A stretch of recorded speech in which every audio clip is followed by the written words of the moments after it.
شروع کرتے ہیں اللہ کے بابرکت نام سے جو بڑا مہربان اور نہایت رحم والا ہے۔ تمام تعریفیں میرے اللہ رب العزت کے لیے ہیں۔ خوفناک کہانیوں کے معزز ناظرین کو میری طرف سے السلام علیکم۔ امید کرتی ہوں آپ سب لوگ خیریت سے ہوں گے، جہاں ہوں گے خوش ہوں گے، اور میرے چینل کی خوفناک کہانیوں کو دسمبر کی ان سرد راتوں میں بے حد پسند کرتے ہوں گے۔ آج آپ لوگوں کے لیے بہت ڈراؤنی کہانیاں لائی ہوں جنہیں آپ لوگ بہت پسند کریں گے۔ سلسلہ شروع کرتے ہیں آج کی خوفناک کہانیوں کا۔ بڑھتے ہیں آج کی پہلی خوفناک کہانی کی طرف۔ وہ ایک ہائی وے تھا جہاں پر ہم لوگوں کی گاڑی جا رہی تھی۔ گاڑی بالکل نارمل سپیڈ میں تھی۔ ہم لوگ بہت زیادہ تیز ڈرائیو نہیں کر رہے تھے کیونکہ بالکل سڑک خالی تھی اور کوئی بھی نہیں تھا، اس لیے میں آرام آرام سے ہی گاڑی ڈرائیو کر رہا تھا۔ تبھی میں نے دیکھا گاڑی کے سامنے سے بہت تیزی سے کوئی بھاگ کر گیا۔ میں نے جلدی سے بریک لگانے کی کوشش کی تو گاڑی میرے کنٹرول سے باہر ہو گئی اور جا کر ایک درخت کے ساتھ ٹکرائی۔ اللہ کا شکر ہے ہم لوگ بچ گئے، کوئی نقصان نہیں ہوا۔ تبھی میں نے دیکھا تو گاڑی کی دائیں جانب ایک بھیانک چہرے والا شخص کھڑا تھا۔ میرا نام بابر ہے اور میرا تعلق کراچی سے ہے۔ آج آپ کے ساتھ اپنی زندگی میں پیش آنے والی بہت ہی زیادہ ڈراؤنی کہانی شیئر کرنا چاہتا ہوں۔ آج سے 15 برس پرانی بات ہے جب میرا نکاح ہوا۔ میرا نکاح میری کزن کے ساتھ ہی ہوا تھا اور کچھ دنوں میں ہی ہم لوگوں کی شادی بھی تھی۔ ہم لوگ سارے کمبائن فیملی میں ہی رہتے تھے، تو اس لیے کوئی اتنا خاص ہم لوگوں کا ایک دوسرے سے پردہ بھی نہیں تھا۔ ایک دن میں نے اور میری ہونے والی مسز نے یہ پلان کیا کہ ہم لوگ شاپنگ پر جائیں گے۔ گھر والوں نے بھی اجازت دے دی اور ہم لوگ اپنی شادی کی شاپنگ اکٹھے ہی کرنا چاہتے تھے۔ نومبر کا مہینہ تھا، موسم سرد ہو چکا تھا۔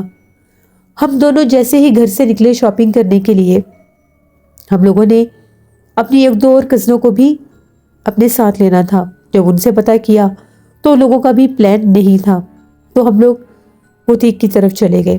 وہاں پر ہم لوگوں نے کچھ ڈریسز دیکھے، کچھ ڈریسز ہم لوگوں نے آرڈر کیے۔ ہم لوگوں کو بہت سخت بھوک لگی ہوئی تھی۔ جیسے ہم لوگوں نے کھانا کھایا تو میری مسز ہنا مجھے یہ کہنے لگی کہ چلو لانگ ڈرائیو پر چلتے ہیں، تھوڑی دیر میں گھر جائیں گے، موسم بہت اچھا ہو رہا ہے۔ میں نے اسے کہا کہ ٹھیک ہے، تو ہم لوگ سپر ہائی وے کی طرف نکل گئے۔ ہمیں نہیں پتا تھا کہ ہم لوگوں کے ساتھ کیا ہونے والا ہے اور کیا ہو سکتا ہے۔ ہم لوگوں کو شاپنگ کرتے ہوئے، کھانا کھاتے ہوئے وقت کا اندازہ ہی نہیں ہوا۔ 12:30 پونے 1 بجے کا ٹائم ہو گیا۔ گھر والے یہی سمجھ رہے تھے کہ ہم لوگ سب ایک ساتھ ہیں۔ ان کو یہی پتا تھا کہ ساتھ خالہ کی بیٹیوں نے بھی جانا ہے، اس لیے وہ بے فکر تھے کہ سارے بچے اکٹھے ہی ہیں۔ ہم لوگوں نے انہیں پہلے ہی بتا دیا تھا کہ ہمیں واپسی پر دیر ہو جائے گی۔ جیسے ہم لوگ سپر ہائی وے پر گئے، ہمیں پتہ ہی نہیں چلا، ہم لوگ بہت آگے نکل گئے۔ ایک دم سے موسم بہت سا خراب ہونے لگ گیا۔ سڑک بالکل خالی تھی اور میں گاڑی بالکل آرام سے چلا رہا تھا۔ بہت تیز آندھی چلنے لگ گئی، مٹی بہت زیادہ اڑ رہی تھی۔ ڈرائیو کرنے میں تھوڑی سی دقت بھی ہو رہی تھی۔ ہنا کہنے لگی کہ گاڑی ذرا آرام سے چلائیں، موسم ٹھیک نہیں ہے، اور ہم لوگ ہیں بھی گھر سے بہت دور، سپر ہائی وے سے بھی آگے نکل گئے تھے۔ ابھی ہم لوگ ہائی وے پر ہی تھے، ایک دم سے مجھے ایسا محسوس ہوا کہ میری گاڑی کے سامنے سے بہت تیزی سے کوئی بھاگ کر گیا ہے۔ میں نے باقاعدہ ایک وجود کو سڑک کراس کرتے ہوئے دیکھا۔ وہ ایک آدمی ہی لگ رہا تھا جس نے سفید کلر کے کپڑے پہن رکھے تھے۔ میری جان نکل گئی کہ میرے سے ایکسیڈنٹ ہو گیا ہے۔ میں چیخیں مارنے لگ گیا کہ یہ کیا ہو گیا، یہ کیا ہو گیا۔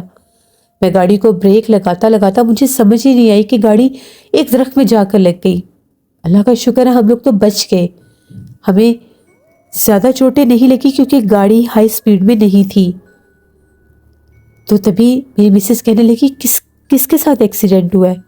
نہ تو کوئی گاڑی تھی، نہ ہی کوئی انسان، تو آپ نے کیا دیکھ لیا ایسا؟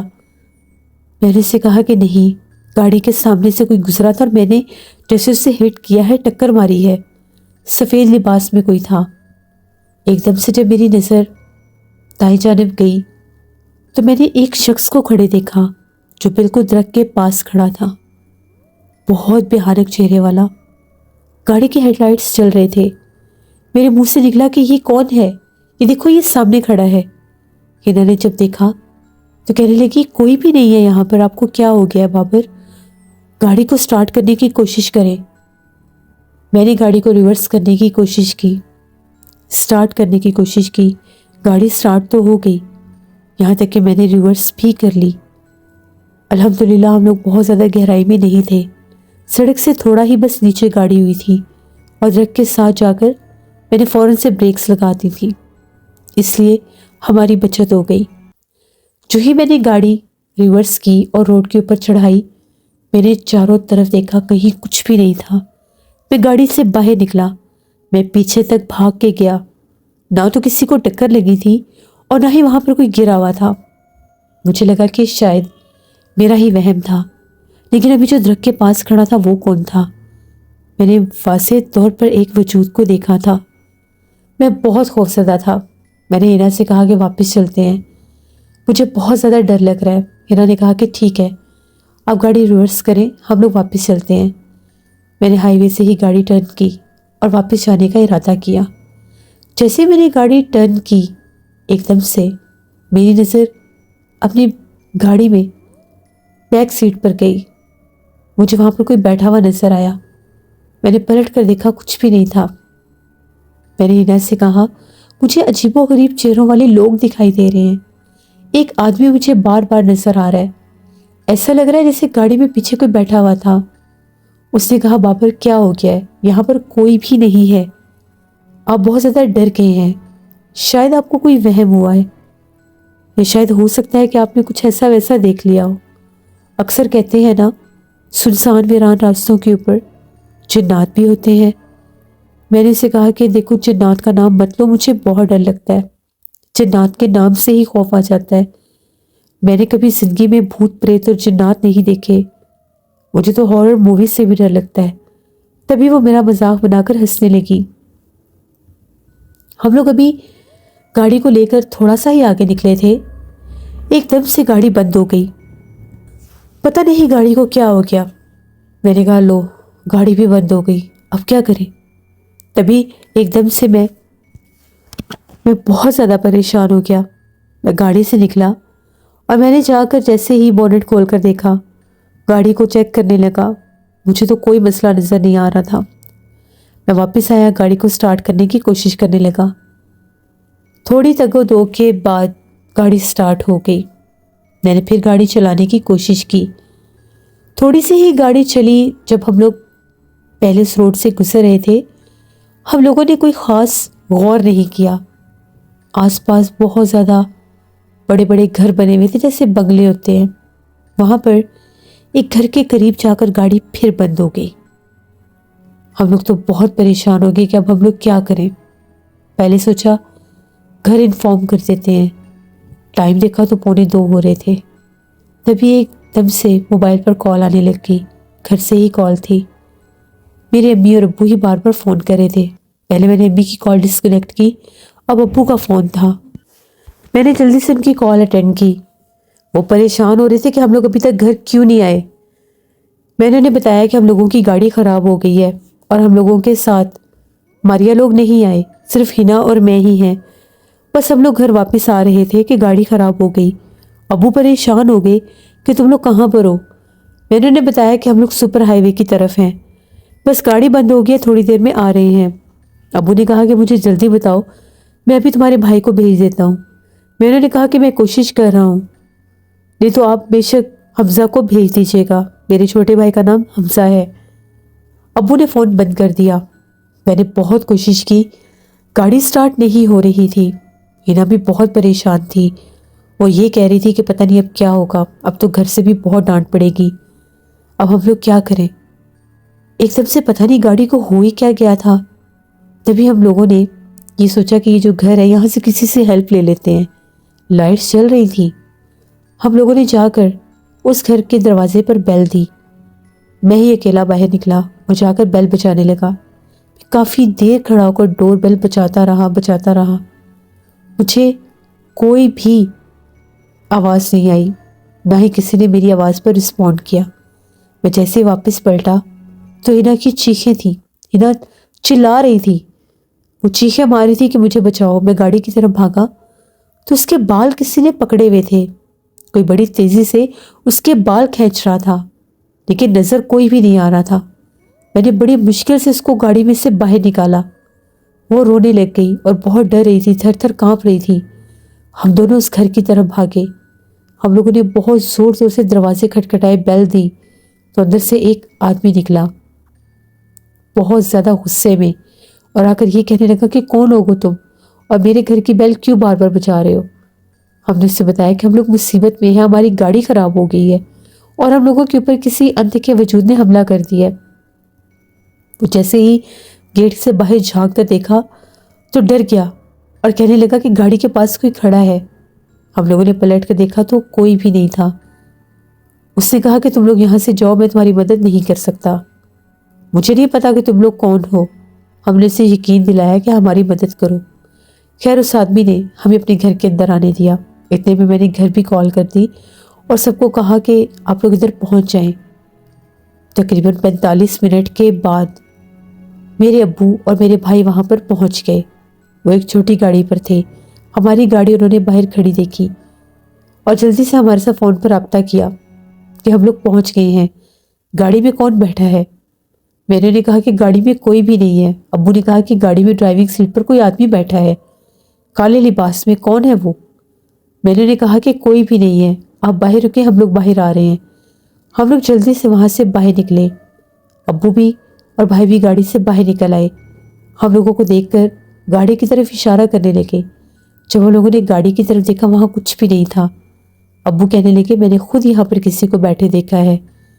وہ جو آدمی تھا، اس آدمی نے بتایا کہ سپر ہائی وے سے آگے جب جاتے ہیں تو کچھ حصہ ایسا ہے جہاں پر بہت زیادہ جنات کا بسیرا ہے. اکثر لوگوں کے حادثے وہاں پر ہو جاتے ہیں، اکثر لوگوں کے ساتھ ایسے مسائل بن جاتے ہیں. یہاں تک کہ آدھی آدھی رات کو میرے گھر کی دستک بھی بہت سے اندیکھے وجود جنات دے کر جاتے ہیں، شرارت کرتے ہیں، تنگ کرتے ہیں. اس لیے میں دروازہ نہیں کھولتا. یہ تو بار بار ان کے چلانے پر میں نے دروازہ کھولا. آپ لوگ جتنی جلدی ہوتے ہیں یہاں سے چلے جائیں، ورنہ آپ لوگوں کے ساتھ بھی کوئی حادثہ ہو سکتا ہے. جیسے میرا بھائی حمزہ گاڑی میں بیٹھا تو وہ یہ کہنے لگا کہ ایسے لگ رہا تھا جیسے گاڑی میں بہت زیادہ عجیب و غریب اسمیل آ رہی ہے. کچے میٹ کی اسمیل تھی. بھلا ہماری گاڑی میں اسمیل کیسے آ سکتی ہے؟ اس نے گاڑی سٹارٹ کی، گاڑی سٹارٹ ہو گئی. ہم لوگ ابو کی گاڑی میں تھے، میں ہی وہ ڈرائیو کر رہا تھا. بڑی مشکل سے حمزہ وہ گاڑی لے کر جا رہا تھا. حمزہ ہمارے آگے آگے تھا اور ہم لوگ ابو والی گاڑی میں تھے. یہاں تک کہ ہم لوگ گھر واپس پہنچے. 4 بج گئے. ہم دونوں کو شدید بخار تھا. سب گھر والے جاگ رہے تھے اور بہت زیادہ پریشان تھے. تبھی ہم لوگوں نے کچھ میڈیسنز لی اور سونے کی کوشش کرنے لگے. رات بھر مجھے نیند نہیں آ رہی تھی. میرے کانوں میں ایک عجیب و غریب شور تھا. پتہ نہیں کس کی آوازیں تھیں. رات کے کس پہر یا صبح جا کر کہیں میری آنکھ لگی. صبح جب ہم لوگ جاگے تو ہم لوگوں نے یہ ڈیسائیڈ کیا کہ ہم لوگ کسی عامل کے پاس جائیں گے، کیونکہ میں رات بھر سو نہیں سکا تھا. طبیعت بھی بڑی خراب تھی، جسم بھی بھاری تھا. ابو نے کہا کہ لازمی تم لوگوں نے کسی عامل کے پاس جانا ہے. جو باتیں اس آدمی نے بتائی ہیں جنات کا معاملہ ہی لگتا ہے، اور کہتے ہیں جنات اگر کسی کے پیچھے لگ جائیں یا سوار ہو جائیں تو ان کو نقصان دیتے ہیں. اور ہماری شادی بھی قریب تھی، ہم کوئی بھی رسک نہیں لے سکتے تھے. تبھی ہم لوگ ایک عامل کے پاس گئے. میرے ابو ایک صاحب علم کو جانتے تھے. ان کے پاس گئے، انہوں نے پڑھائی کی تو ان کا یہ کہنا تھا کہ اس ہائی وے پر جو مخلوق ہمارے پیچھے تھی وہ ایک جن تھا. وہ وہاں پر موجود تھا اور جان بوجھ کر اپنا آپ ظاہر کر رہا تھا. اگر ہم لوگ گاڑی چھوڑ کر نہ بھاگتے تو شاید وہ ہمیں جانے نقصان بھی دے دیتا، کیونکہ وہ ہماری گاڑی کے اوپر ہی سوار تھا. اس آدمی نے ہماری مدد کی. اور عامل کا یہ کہنا تھا کہ وہاں کے بہت سے ایسے بڑے بڑے گھر ہیں، بنگلے ہیں جو ویران خالی پڑے ہوئے ہیں، کیونکہ وہاں پر بے تحاشا جنات کا بسیرا ہے۔ کچھ لوگوں نے ان دور دراز علاقوں میں فارم ہاؤس بنا کر چھوڑ دیے ہیں، وہاں پر آتے جاتے نہیں ہیں، تو وہ جنات وہاں پر مقیم ہو جاتے ہیں۔ جنات کے قبیلے، ان کے خاندانوں کے خاندان ہیں وہاں پر۔ اور وہ جو راستہ ہے جو درختوں سے گھرا ہوا ہے، جہاں پر تم لوگوں کی گاڑی بھی ٹکرائی تھی، وہاں پر بہت سخت جنات اور چڑیلوں آفتوں کا بھوت پریت کا بسیرا ہے، جو رات کے پچھلے پہر میں اپنا آپ ظاہر لازمی کرتے ہیں اور لوگوں کو اس طرح سے نقصان پہنچانے کی کوشش کرتے ہیں۔ دوبارہ غلطی سے بھی رات کے وقت اس طرف مت جانا، ورنہ نقصان اٹھاؤ گے۔ ہم لوگوں کو انہوں نے حفاظت کے تعویذات دیے۔ کچھ دن تو ہم لوگ بہت زیادہ مینٹلی ڈسٹرب رہے۔ مجھے تو بہت ڈراؤنے خواب بھی آتے تھے۔ خواب میں بھی ایک خوفناک چہرے والا مرد مجھے ڈراتا تھا، لیکن کچھ عرصے کے بعد یہ سب کچھ ٹھیک ہونے لگا۔ اس حادثے کے تقریباً 1 ماہ کے بعد ہماری شادی ہو گئی۔ ہم لوگ آج بھی جب وہ وقت یاد کرتے ہیں تو ہم لوگ بہت زیادہ ڈر جاتے ہیں کہ ہم لوگوں کے ساتھ جو حادثہ ہوا تھا وہ ہم لوگ کبھی بھی بھلا نہیں سکتے۔ کبھی بھی رات کے وقت کسی ایسے راستے سے گزریں جو ویران اور سنسان ہو اور رات سے زدہ ہو تو آیت الکرسی پڑھ کے جانا چاہیے، تاکہ جنات آپ لوگوں کے اوپر حملہ آور نہ ہوں۔ یہ ہماری ایک کہانی تھی جو میں نے آپ کے ساتھ شیئر کی۔ بہت شکریہ بابر آپ کا۔ لسنرز، میں نے ہمیشہ سے تو لازمی صدقہ وغیرہ دے کر سفر شروع کرنا چاہیے، کیونکہ بہت سے ویران اور سنسان راستوں پر جنات ہوتے ہیں، انسانوں کو نقصان بھی دیتے ہیں، اللہ معاف کرے ایکسیڈنٹس ہو جاتے ہیں، پتہ بھی نہیں چلتا۔ تو اللہ سے رحم مانگنا چاہیے۔ جب بھی سفر شروع کیا کریں تو لازمی صدقہ خیرات کر کے کرنا چاہیے۔ یہ تھی آج کی خوفناک کہانی۔ اپنا فیڈ بیک مجھے ضرور دیں، آپ لوگوں کو کیسی لگی۔ آپ لوگ بھی اپنی خوفناک کہانیاں شیئر کر سکتے ہیں ڈسکرپشن باکس میں دیے گئے ای میل آئی ڈی nusheenmir57@gmail.com پر۔ اس کے علاوہ آپ لوگ مجھے کمنٹ باکس میں بھی سٹوری شیئر کر سکتے ہیں۔ نانا جی کی کہانیوں میں بہت ڈراؤنی کہانی آئے گی، اس کو بھی وزٹ کریے گا اور سبسکرائب کریے گا۔ اپنا بہت سا خیال رکھیے گا، اپنی ڈھیروں دعاؤں میں مجھے، میری فیملی، میرے پورے پاکستان کو یاد رکھیے گا۔ Thank you for listening my stories. Stay tune. اللہ حافظ۔